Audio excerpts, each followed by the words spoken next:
Assalamualaikum warahmatullahi wabarakatuh. Halo semuanya, perkenalkan, nama saya Dava Vicky Pratama atau biasa dipanggil Dava.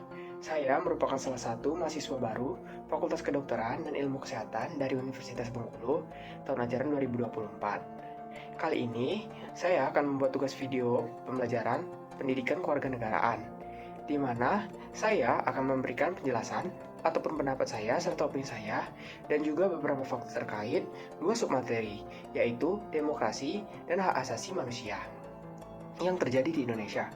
Dan saya juga akan memberikan opini saya terkait pemilihan umum kepala daerah yang akan dilaksanakan nantinya, serta keterkaitan dari dua submateri tersebut, yaitu demokrasi dan hak asasi manusia, dengan pemilu kepala daerah yang akan dilaksanakan nantinya. Pertama-tama, saya akan memberikan penjelasan terlebih dahulu. Apa itu demokrasi? Menurut Kamus Besar Bahasa Indonesia, demokrasi adalah sistem pemerintahan di mana seluruh rakyat terlibat dalam pengambilan keputusan melalui perwakilan mereka, yang dikenal sebagai pemerintahan rakyat.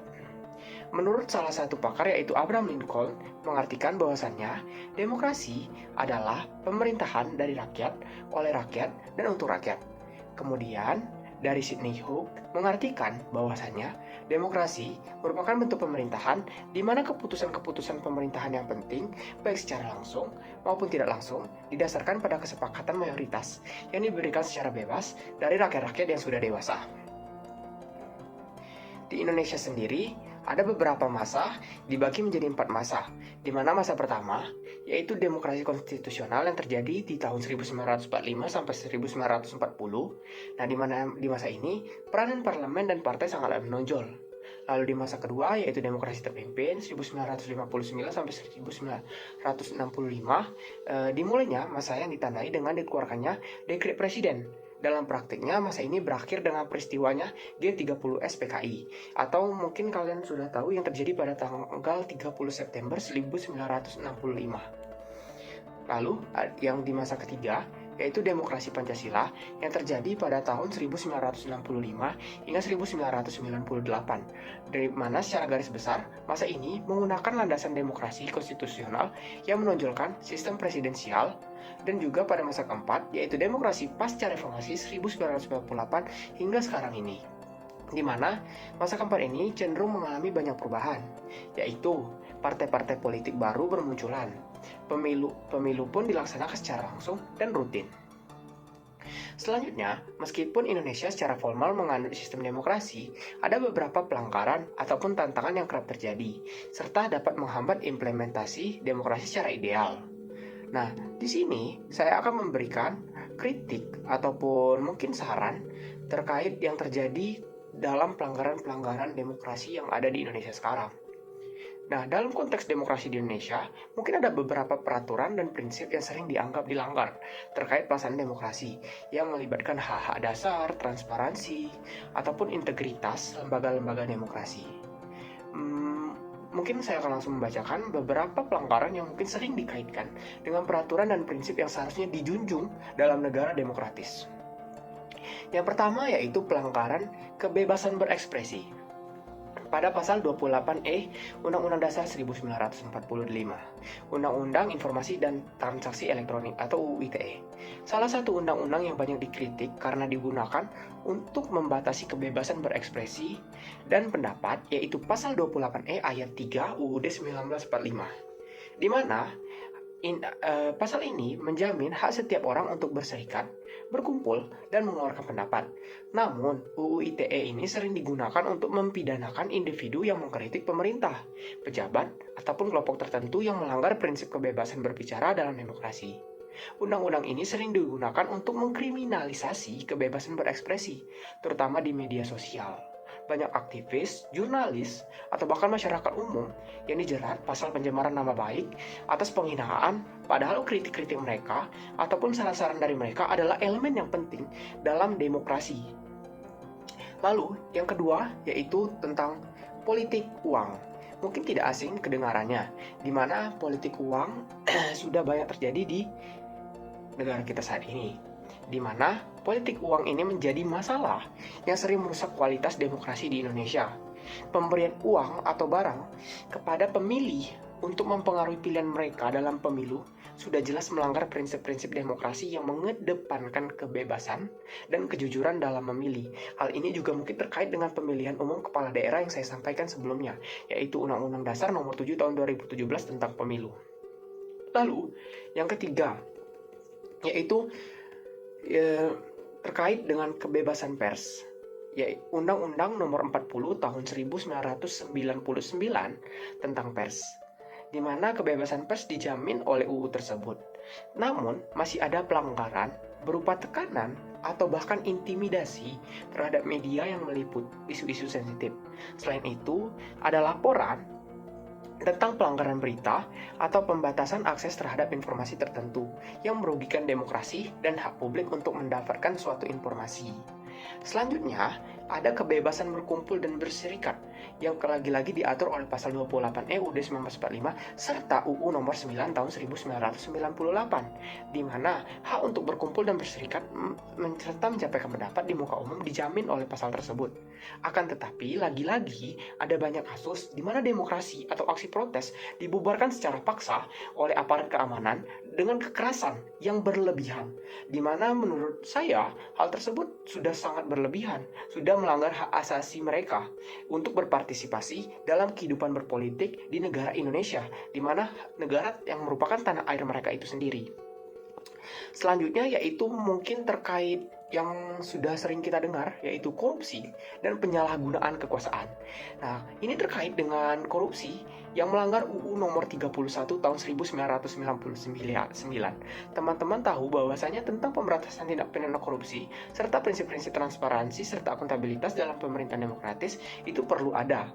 Meskipun ada undang-undang yang dirancang, tetapi tetap saja bahwasanya untuk memberantas korupsi itu sangatlah sulit, di mana praktik ini masih meluas di kalangan pejabat pemerintahan, legislatif, bahkan sektor swasta sekalipun, sehingga dapat melemahkan sistem demokrasi negara Indonesia yang adil. Lalu berikutnya, yaitu terkait revisi UU KPK, UU nomor 19 tahun 2019, di mana revisi UU KPK tahun 2019 ini dianggap sebagai upaya untuk melemahkan lembaga anti korupsi ini. Mungkin beberapa perubahan seperti penghapusan kewenangan independen, penyadapan, dan pembentukan Dewan Pengawas dinilai dapat menghambat efektivitas KPK dalam memberantas korupsi. Ini bertentangan dengan prinsip demokrasi yang mungkin menekankan pada pemberantasan korupsi untuk menjaga integritas lembaga publik. Selanjutnya yaitu tentang pengelolaan pemilu yang tidak transparan.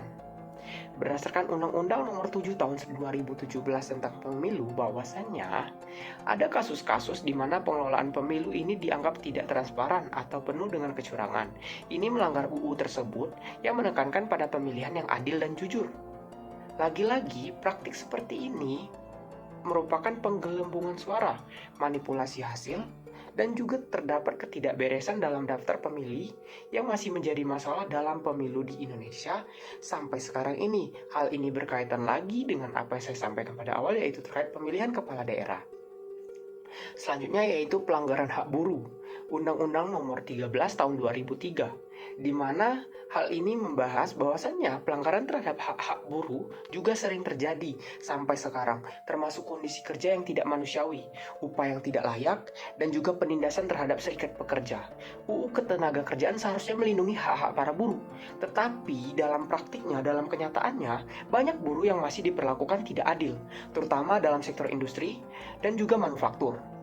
Nah, selanjutnya yaitu terkait penerapan Omnibus Law yang mungkin sudah sering dibahas di beberapa berita atau bahkan teman-teman sekalian sudah tahu terkait Undang-Undang Nomor 11 Tahun 2020 ini tentang Cipta Kerja. Omnibus Law yang disahkan pada tahun 2020 lalu dikritik karena dianggap melembahkan perlindungan terhadap buruh dan lingkungan. Proses penyusunannya yang dinilai kurang transparan dan minim partisipasi publik juga bertentangan dengan prinsip demokrasi deliberatif, di mana setiap kebijakan besar seharusnya dibahas secara terbuka dan melibatkan berbagai kelompok dari masyarakat. Lalu ada juga intimidasi terhadap aktivis dan masyarakat adat. terkait Undang-Undang Nomor 39 Tahun 1999, di mana aktivis lingkungan, HAM, dan masyarakat adat sering menjadi korban intimidasi, kekerasan, atau bahkan kriminalisasi ketika mereka memperjuangkan hak-hak lingkungan mereka. Selanjutnya saya akan membahas tentang HAM. Pembahasan mengenai HAM dalam Undang-Undang Dasar 1945 sudah tertuang dalam pasal 28A sampai 28C Undang-Undang Dasar 1945, yang mungkin dalam KBBI mengartikan bahwasannya hak asasi manusia adalah hak yang dilindungi secara internasional, seperti hak untuk hidup, hak kemerdekaan, hak untuk memiliki, dan hak untuk mengeluarkan pendapat.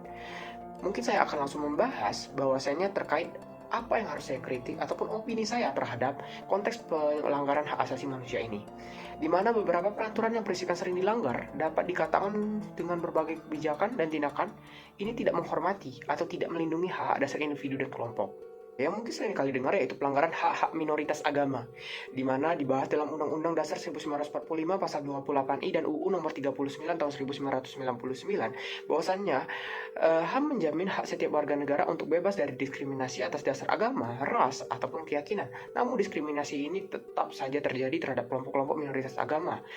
Lalu saya akan melanjutkan tentang pelanggaran terhadap hak-hak buruh. Lagi-lagi hak-hak buruh yang mungkin banyak disalahgunakan, tidak diberikan dari pemerintahan kepada para buruh. Lalu yaitu tentang masyarakat adat.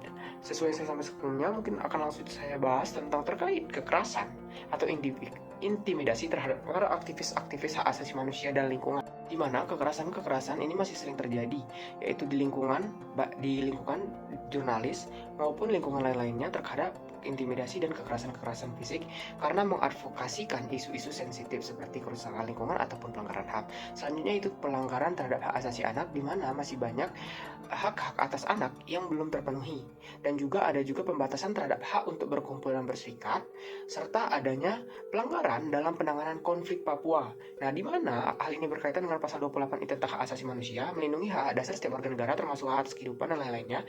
Akan tetapi, konteks konflik Papua ini ada banyak sekali laporan tentang pelanggaran HAM yang dilakukan oleh aparat keamanan, termasuk penangkapan sewenang-wenang, kekerasan terhadap penduduk sipil, serta pembatasan kebebasan berekspresi dan berkumpul. Selanjutnya saya akan membahas bagaimana pendapat saya terhadap Pilkada 2024 nanti. Pilkada di Indonesia tahun 2024 nanti akan menghadirkan berbagai tantangan, termasuk mungkin masalah teknis dan politik. Pemilihan kepala daerah serentak yang dijadwalkan pada 2024 nanti di 540-an daerah akan meliputi 30-an provinsi dan ratusan kabupaten atau kota. Tantangan utama yang dihadapi termasuk ancaman kerawanan seperti potensi politik uang, mungkin, atau penggunaan media sosial untuk disinformasi, hoax, serta isu netralisasi aparatur sipil negara. Selain itu, intervensi politik dari pusat juga akan berpotensi mempengaruhi pilkada di beberapa daerahnya nanti. Nah, yang mungkin tindakan-tindakan tersebut ini akan melanggar peraturan pemilu yang dimana menjamin tentang pelaksanaan yang adil dan jujur. Hal ini lagi-lagi berkaitan dengan demokrasi ataupun hak asasi manusia yang sudah dilanggar sebelumnya. Demokrasi dalam Pilkada 2024 di Indonesia ini akan menghadapi tantangan besar, namun tetap menjadi mekanisme paling penting untuk memilih pemimpin daerah secara langsung. Nah, dan juga hubungan antara hak asasi manusia dengan Pilkada 2024 nanti akan sangat berhubungan erat, karena pelaksanaan pilkada yang demokratis harus menjamin hak-hak dasar warga negara dapat terpenuhi, yaitu mulai dari hak untuk memilih dan dipilih, kebebasan berpendapat dan ekspresi, serta hak atas informasi. Jika terjadi pelanggaran HAM seperti intimidasi, politik uang, dan disinformasi, hal ini tentu akan mendapat demokrasi yang adil dan jujur, serta dapat menghambat terjalannya hak asasi manusia, terpenuhinya hak asasi manusia untuk para warga negara di Indonesia. Nah, mungkin itu saja yang dapat saya sampaikan. Sekian dari saya. Terima kasih. Wassalamualaikum warahmatullahi wabarakatuh.